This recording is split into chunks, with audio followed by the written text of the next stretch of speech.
Hi and welcome or welcome back to my channel by hook or by needles. My name is Sam and no surprises, I'm making a solid granny.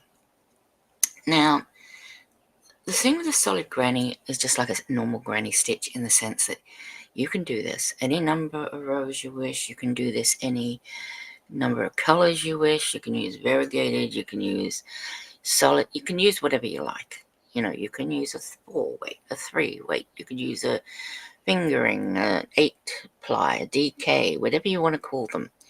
And you're going to get great results every time because, you know, there's no sort of real intricate pattern to these. So when you create them, especially if you're using a variegated yarn, you'll find that it sort of pulls and sort of may even flow sometimes. So yeah, just go crazy with whatever you want to use. It's also a great stash buster or great leftovers user-upper. I just created that term. So, you know, if you've got loads of leftover yarn, which we all have from projects, why not make a few solid grannies? Sew in the ends as you go, save yourself the headache, and you know, you can make a beautiful scrap blanket that you can gift to charity or you can keep for yourself.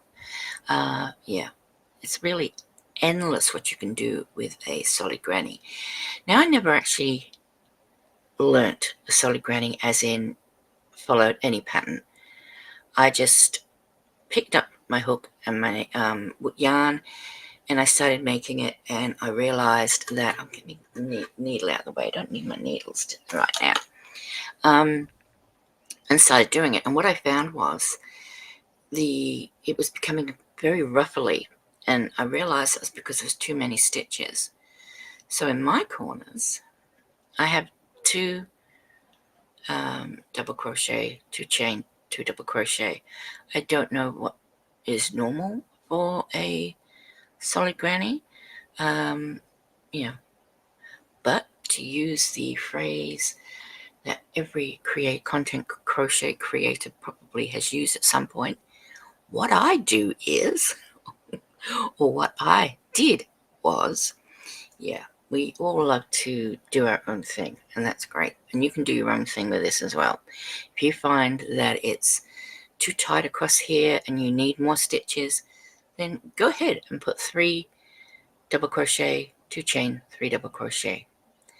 If you find that, you know, you've put 3 in and it's too wavy and ruffly, or, you know, whatever, then, you know, take some out.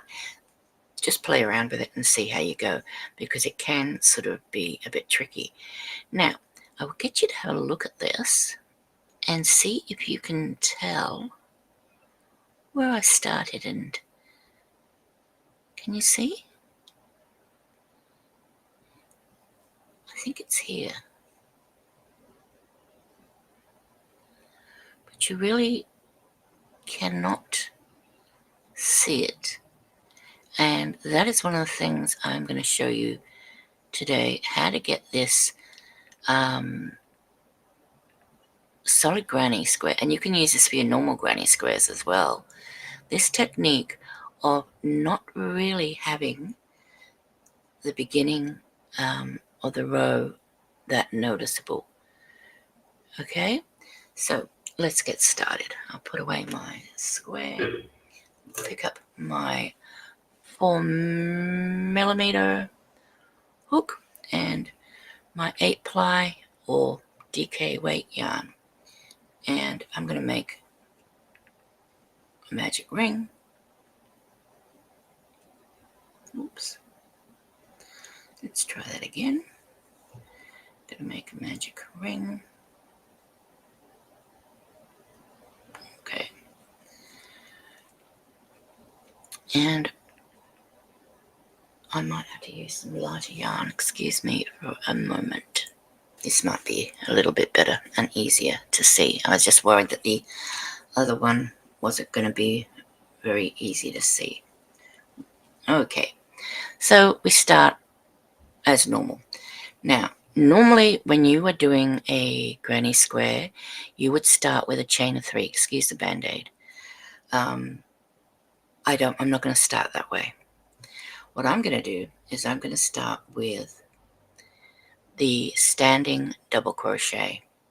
So we pull up our yarn to about the height of a double crochet. We secure it holding onto the top. Then we bring the hook forward and around, so that looks like we've got a loop over.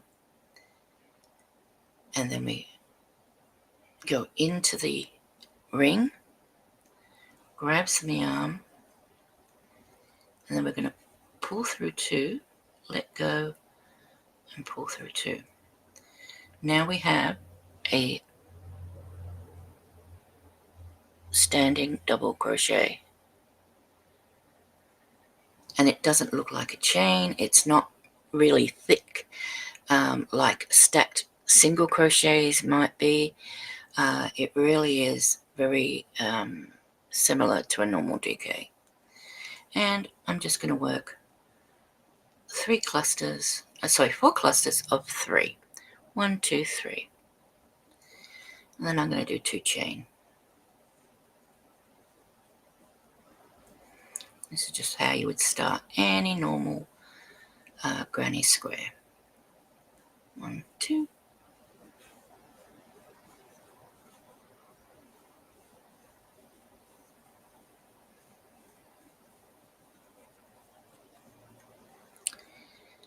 And coming up to the last one. And 1, oops, 1, 2, 3. Now I've worked over the tail because when you pull it you don't want to see the tail. To close, how I do it, or what I do is, I obviously give it the tail end a good tug, and then I do 1 chain only, and then I'm going to go into the top of that standing double crochet, pull up some yarn, and instead of pulling through like a slip stitch, I'm going to treat it like a single crochet. And what that actually does is places the start in the middle of that space. When you put your start of your granny square rounds in the corner, that automatically makes them less noticeable, even if you start with a chain of 3. But when you also add the extra of doing a standing double crochet like this, it becomes even less noticeable. So I'm going to wrap my yarn around the hook, go into the space, pick up a loop, pull through 2, pull through 2. And once again, I have a pretty good facsimile of a double crochet. Then I'm just going to do 1 more. Like I say, I only do 2 double crochet and 2 chain and 2 double crochet because I find it gets too crowded otherwise and ends up too roughly. So now we need to go into the first stitch, which is our standing double crochet, and that's going to be a little bit off center because normally the stitch you would go into is to the right of the stitch. Well, this is sort of still to the right, but there's also a lot of stitch on the left hand side, but that's okay. It's not going to be that noticeable.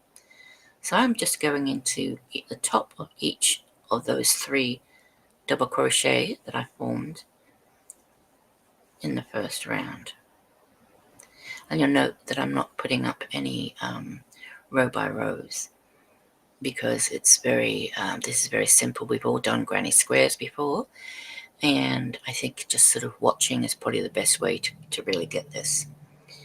So 2 double crochet into the corner, 1 in each of the 3 double crochets, another corner, and we're just going to do 2 double crochet, chain 2 and 2 double crochet.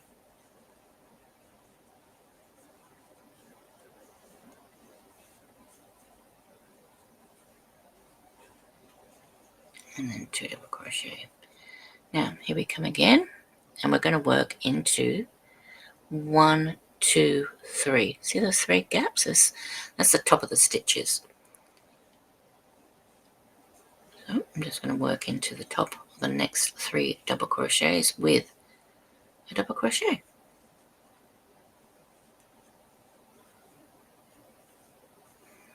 And then another corner.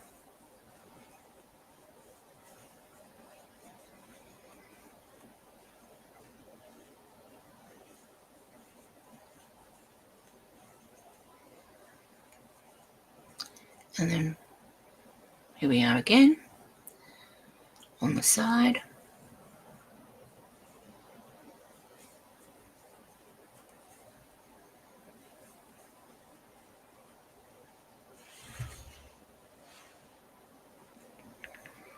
And back into the corner.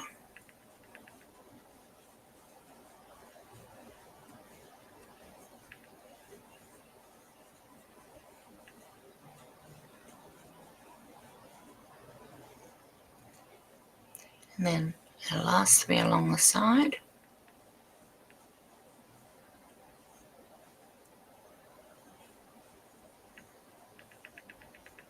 And then we're going to do 2 double crochet into the corner, because we've only done half of the corner when we started, because once again we want to finish in the corner.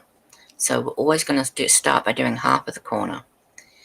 The 2 double crochet, we're going to only chain 1 again. We're going to find the top of that standing double crochet. We're going to pull through a loop, and then we're just going to make a single crochet. Now if you look, you really cannot see the I haven't got a pointer. Let's use this hook. You really can't see that this is not a stitch, and it really, I think, blends in well with the others, and so it really does hide the your start. Once you put that tail away, which would indicate where the start might be, you're not going to see. There we go. See how cool that is? All right. Continue this. So you would hold on, bring your hook forward into the space, and pull up, pull through 2, and then pull through 2. And there's your first double crochet of the corner, or the half corner. And you've got a nice, you've got a nice loose top of the stitch there, which is looser, I don't mean loose, it's looser than it is to try and find the top of a chain 3. And then I'll just continue going into every stitch with a double crochet.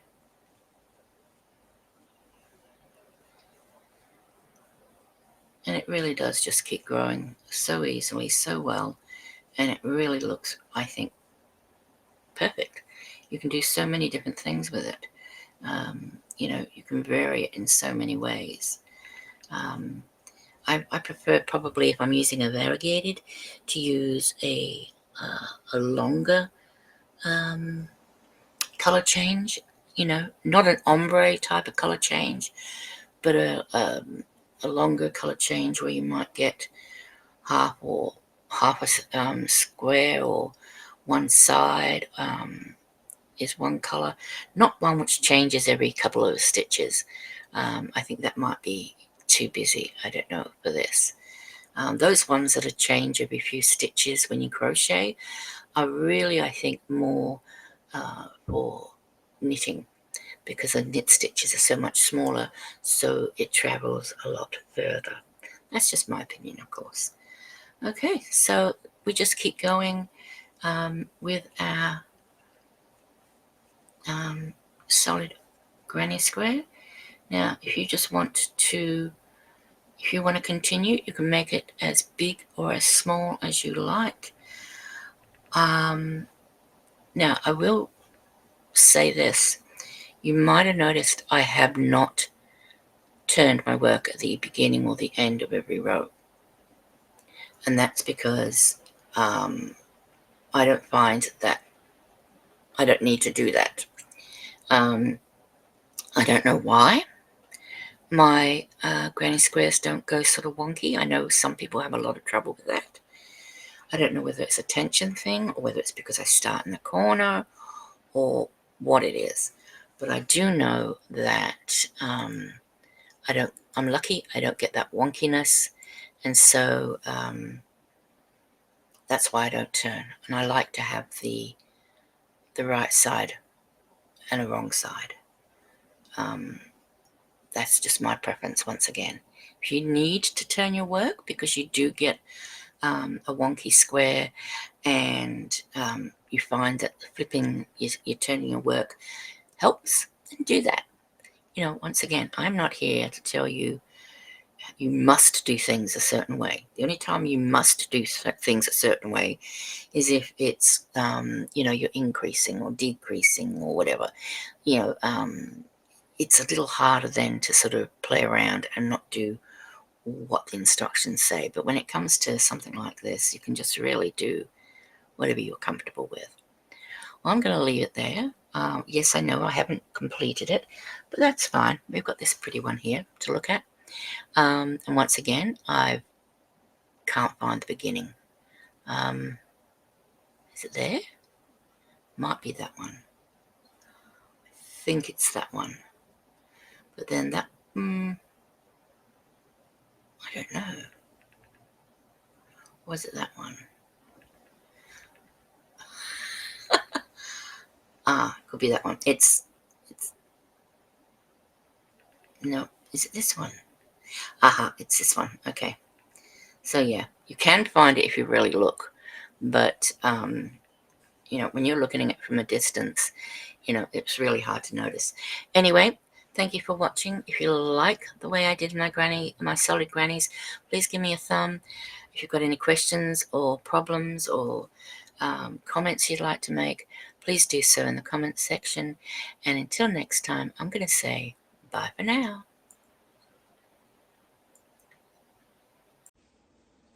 Please don't forget to like and subscribe. It doesn't cost a thing to press the button.